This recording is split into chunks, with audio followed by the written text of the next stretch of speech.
दोस्तों power grid जो कि एक सेंट्रल गवर्नमेंट ऑर्गेनाइजेशन है, ministry of power government of India के अंडर में आता है, PGCIL। इसमें 17 अप्रैल 2026 को नोटिफिकेशन आउट हुआ है, जिसमें diploma trainee and junior officer trainee, finance and account, HR and junior technician trainee की वैकेंसीज आई है। इसमें नॉर्मल फ्रेशर कैटेगरी के कैंडिडेट भी एलिजिबल है, जिन्होंने नॉर्मल ग्रेजुएशन किया हुआ है या फिर कोई स्पेसिफिक डिप्लोमा है, वे सभी स्टूडेंट इसमें एलिजिबल होंगे अप्लाई करने के लिए। एंड गाइस यहाँ पे जो वैकेंसीज आई है, central transmission utility of India limited CTUIL में ये वैकेंसीज आई है, जो कि इसकी सब्सिडरी कंपनी है और इसमें ही आपकी जॉब पोस्टिंग रहेगी। यहाँ पे क्लियरली मेंशन किया गया है कि power grid is carrying out recruitment on behalf of CTUIL। And guys यहाँ पे प्रोजेक्ट एंड रीजन के नाम दिए गए हैं, यहाँ पे आप देख सकते हो। And guys recruitment of DT यानी डिप्लोमा ट्रेनी जो ये वैकेंसीज आई है, यानी सभी जो वैकेंसीज आई है, कहाँ कहाँ पर वैकेंसीज आई है वो यहाँ पे बताया गया है। एंड गाइज वैकेंसीज का रिजर्वेशन क्या वैकेंसीज है, कहाँ कहाँ पर वैकेंसीज है, कितनी कॉरपोरेट सेंटर में वैकेंसीज है, कितनी ईस्टर्न रीजन, कितनी वेस्टर्न उड़ीसा प्रोजेक्ट में वैकेंसीज है, वो सब यहाँ पे बता गया है। लगभग 650 वैकेंसीज इस नोटिफिकेशन में आउट हुआ है। एंड गाइज यहाँ पे एक पॉइंट है जो कि इंटरचेंजेबल है, यानी कोई वैकेंसीज अगर PWBD कैंडिडेट के लिए है, अगर उसके लिए कोई सूटेबल PWBD कैंडिडेट नहीं मिलता है तो वहाँ पे एज पर दी कैटेगरी किसी दूसरे फिट कैंडिडेट को पोजीशन कर दिया जाएगा। एंड गाइज नोट में फर्स्ट पॉइंट में ये भी लिखा है, the vacancies are region specific and are not interlink with each other, यानी जो ये वैकेंसीज है ये पर्टिकुलर एक रीजन एंड एक प्रोजेक्ट के लिए स्पेसिफिक है, किसी से इंटरलिंक नहीं है कि आपको वहाँ पे ट्रांसफ़र कर देंगे, जहाँ पे आपकी पोस्टिंग रहेगी वहीं पर ही आपको काम करना है। यहाँ पे आप PWBD कैटेगरी का क्राइटेरिया देख सकते हो, जॉब स्पेसिफिकेशन एंड गाइज इसका एसेशनल क्वालिफिकेशन क्या रहेगा वो आप यहाँ पे देख सकते हो। जैसे कि DT है, डिप्लोमा ट्रेनी इलेक्ट्रिकल के लिए बोला गया है फुल टाइम रेगुलर 3 साल का डिप्लोमा आपके पास होना चाहिए इंजीनियरिंग का। एंड गाइज जिसमें आपने electrical power, electrical and electronic, power system engineering, power engineering electrical से आपने किया है और लगभग आपके 70% से ऊपर नंबर है ओनली फॉर जर्नल OBC और EWS कैंडिडेट के लिए।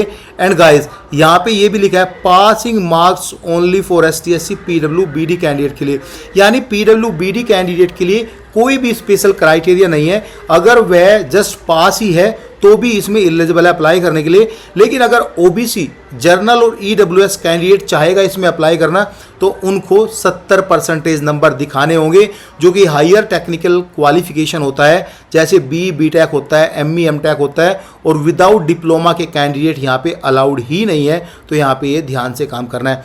एंड गाइज यहाँ पे जो रिक्रूटमेंट है दूसरी DT इलेक्ट्रिकल सिविल सर्वे की, and guys JOT HR finance and account JTT सर्वे की, उसका क्वालिफिकेशन क्या है वो भी हम देख लेते हैं। देखो DTC बोला गया है डिप्लोमा ट्रेनी सिविल के लिए सेम क्राइटेरिया 70% नंबर, सिविल में आपका डिप्लोमा। एंड गाइस अगर आप ST/SC PWBD है आपको पास होना है, हायर क्वालिफिकेशन एलिजिबल नहीं होगा। सर्वे के लिए भी क्वालिफिकेशन सेम 3 ईयर का regular diploma with 70% number. And guys यहाँ पे इस सर्वे के लिए जो बोला गया है डिप्लोमा ट्रेनी सर्वे के लिए, यहाँ पे ST/SC का कुछ नहीं बताया गया, मे बी ST/SC से रिलेटेड कोई वैकेंसीज सर्वे में नहीं है।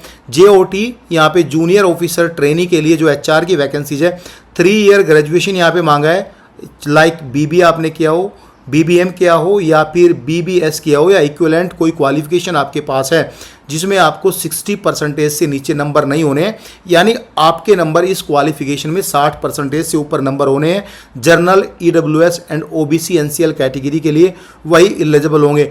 बाकी candidate with post graduation degree, diploma और इक्विवेलेंट एंड हायर क्वालिफिकेशन यहाँ पे अलाउड नहीं है। And guys JOT finance and account inter CA और इंटर CMA यहाँ पे क्वालिफिकेशन मांगा है।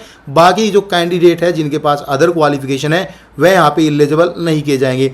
JTT full time regular 2 year का ITI सर्वेयर का आपके पास किसी भी तरह का कोई सर्टिफिकेट होना चाहिए एंड डिप्लोमा बीटेक वाले यहाँ पे एलिजिबल नहीं है। जेटीटी सर्वे के लिए किसी भी तरह का कोई परसेंटेज बॉन्ड यहाँ पे नहीं है कि आपका इतनी परसेंटेज यहाँ पे होना चाहिए। एंड गाइस अगर आपको फिर भी कुछ क्वालिफिकेशन में डाउट है तो ये टेबल आप पढ़ लेना खुद से, मैं भी एक बार मोटा मोटा आपको बता दे रहा हूँ। लिखा है at the time of application and at the time of joining the candidate should note process, यानी कहने का मतलब ये है अगर बीटेक एमटेक से आप फॉर्म फिल कर रहे हो, विद एंड विदाउट डिप्लोमा से फॉर्म फिल कर रहे हो, तो हो सकता है आपका एग्जाम हो एंड ऑल हो या एक्सेप्ट किया जाए किसी भी रीजन से कुछ हो, लेकिन ऑन डॉक्यूमेंट्स वेरिफिकेशन में आपको रिजेक्ट कर दिया जाएगा। Post graduation degree, post graduation diploma and equivalent भी यहाँ पे एलिजिबल नहीं है। ये सब यहाँ पे बताया गया at the time of application and at the time of joining. अगर आप गिल्टी पाए गए या कुछ प्रॉब्लम हुई तो यहाँ पे आप एलिजिबल नहीं होंगे।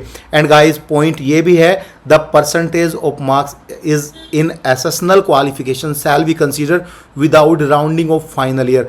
अगर कोई फाइनल ईयर का स्टूडेंट है जिन्होंने अपनी फाइनल ईयर की डिग्री कंप्लीट नहीं किया है लेकिन उनका रिजल्ट 15/7/2026 से पहले आ जाएगा तो उनको यहाँ पे कंसीडर किया जाएगा।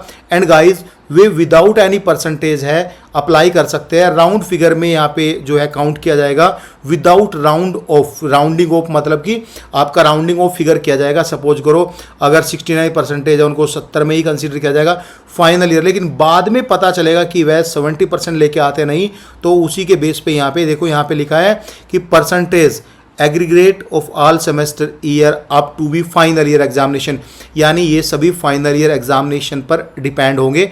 तो उनको ध्यान रखना है अगर कोई कैंडिडेट एलिजिबल नहीं है, फॉर्म फिल कर रहा है, यहाँ पे अभी अपेयरिंग है, तो उनको अच्छे से अच्छा पढ़ना है अगर उनका सिलेक्शन होता है। यहाँ पे रिक्रूटमेंट एंड इलेक्ट्रिकल ये सब आपको बता दिया। अपर एज क्राइटेरिया सभी के लिए सेम ही है। 11 मई 2026 से आपकी अपर एज काउंट की जाएगी जिसमें आपको 27 साल से नीचे होना है। 27 साल से नीचे आपकी एज होगी तो आप यहाँ पे एलिजिबल होंगे अप्लाई करने के लिए। लिखा है पे scale and designation.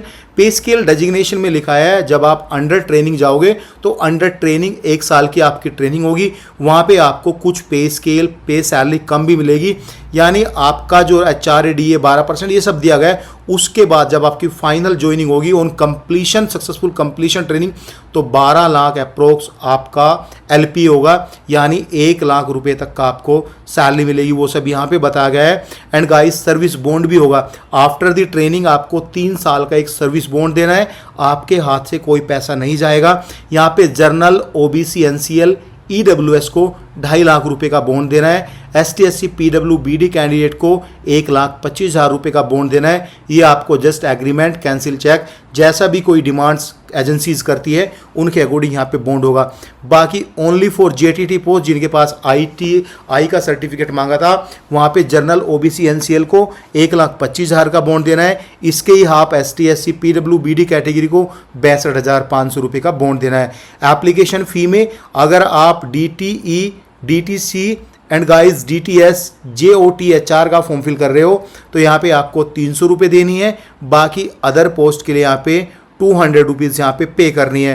And guys यहाँ पे लिखा है candidate other than SC ST PWBD ex serviceman को ही पे करना है। वमेन कैटेगरी का भी कोई अलग से क्राइटेरिया नहीं रखा गया है। तो women category in the same category C liable to pay for this. Age का कंसेशन रिलैक्सेशन के बारे में बात करेंगे। लिखा है गाइज यहाँ पे as per the central government आपको छूट भी मिलेगी। OBC को मिलती है 3 साल की छूट, यानी जो बोला गया है 27 साल, तो OBC कैंडिडेट जिनके पास अप्रूव्ड सेंट्रल गवर्नमेंट का सर्टिफिकेट है वह 30 साल तक फॉर्म फिल कर सकते हैं। अगर ST SC कैंडिडेट जिनके पास अप्रूव्ड सेंट्रल गवर्नमेंट का सर्टिफिकेट है वह 32 साल तक यहाँ पे फॉर्म फिल कर सकते हैं। बाकी अदर क्राइटेरिया यहाँ पे आप पढ़ लेना। एक्स सर्विसमैन भी एलिजिबल होंगे यहाँ पे अप्लाई करने के लिए। सिलेक्शन प्रोसीजर में यहाँ पे सबका रिटर्न टेस्ट होगा जो कि कंप्यूटर बेस्ड होगा, 100% की वेटेज होगी। हालांकि JOT एंड JTT का ट्रेड टेस्ट होगा, इसको हम नेक्स्ट वीडियो में डिटेल में डिस्कस करेंगे। क्या क्या ट्रेड टेस्ट होगा, क्या क्या नहीं होगा, कौन सा एग्ज़ाम क्वालिफाइंग है, कितने कैंडिडेट कितने की रेशियो में आगे फर्दर फॉरवर्ड किए जाएंगे। सो गाइज ये थी detail. And guys exam centre यहाँ पे दिए गए हैं, एग्जाम सेंटर आप यहाँ पे देख लेना। एंड गाइज फिर भी आपको कोई डाउट होता है तो आप फॉर्म फिल कर सकते हो। Thank you so much guys.